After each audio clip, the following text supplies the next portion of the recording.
Hey guys, Ben here, and welcome back to another video on The Flash Season 4. So today we're going to be reviewing Episode 9, also known as the mid-season finale. So this episode was overall a very good episode in my opinion. You know, there was some flaws, and I'll talk about them, but there was a lot of good stuff, and especially the cliffhanger that was just awesome. So if you do go on to enjoy the video, please be sure to leave a thumbs up and subscribe if you're new so you don't miss any DC TV videos this year. So the Thinker in this episode orchestrates everything that's going to happen, to do with Amunet Black, to do with Caitlin, to do with Killer Frost, to do with all of Barry's stuff, to do with the cliffhanger at the end. So he's orchestrated the whole episode. You could think of it as if he was the director of this actual episode of The Flash. So the Thinker kidnaps Barry in this episode, and Caitlin gets kidnapped by Amunet Black. Well, she doesn't really get kidnapped, she just gets taken. Caitlin actually meets this new metahuman called Dominic, and Cisco name drops his comic book name, and that is Brainstorm. So in the comics he's a villain, and we see that he's turned into a villain even though he initially isn't even a villain in the TV show. So he has telepathic abilities, and by the end of the episode I will talk about that later, but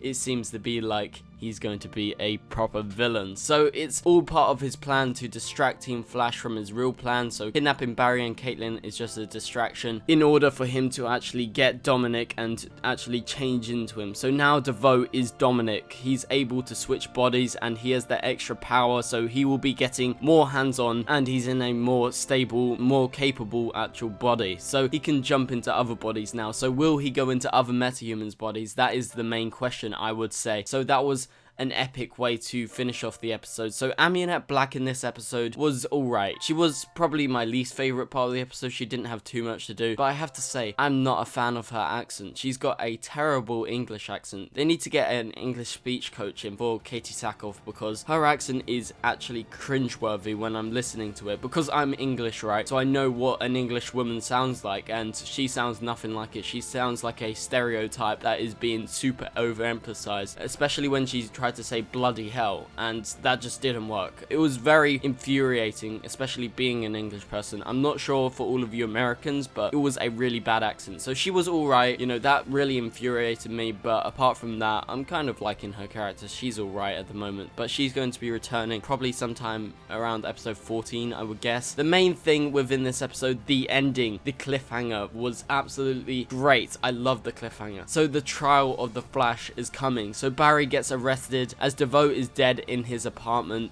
using Barry's knife that he got as a present. So in the comics, Barry kills Eobard Thawne by snapping his neck, and he has to go on trial in the 31st century for murder, and that is the trial of the Flash comic book storyline. And this was teased back in season 1, as when Barry was running back in time, he saw himself in prison. So I think it might try and pay that off during this episode, because in the trailer that I will break down later today, you can see that he's actually in court for the murder of Devoe, but he's going to have to try and prove his innocence and pleads that Devoe actually killed himself from another body, or he got someone else to kill him. But Barry is being framed and he's going to have to try and get out of that, and it seems like Devoe doesn't need that body anymore. That's why he killed him, and it was all part of his main plan to actually get into Dominic's body and actually kill his other body, his normal body, in order to frame Barry and sort of get his name out of the picture. So the Thinker versus the Flash, within the episode, it was great. Barry actually got more powerful. He was standing still and vibrating. We couldn't even see him, so that's how fast he's actually getting. So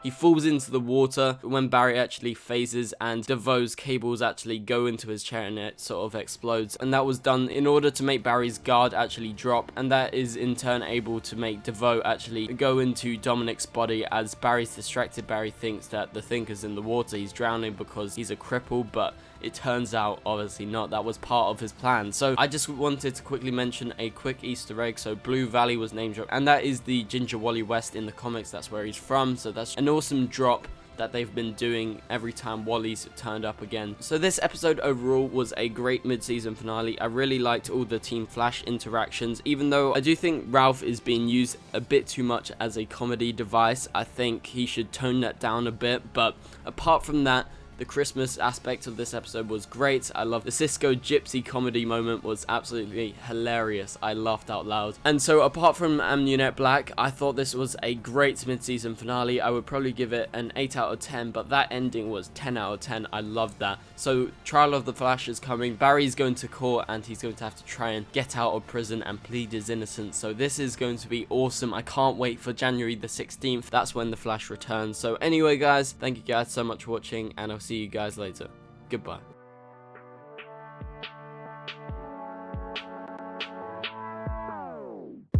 It doesn't make us strong, it doesn't make us weak. Tongue tied to service like sharks.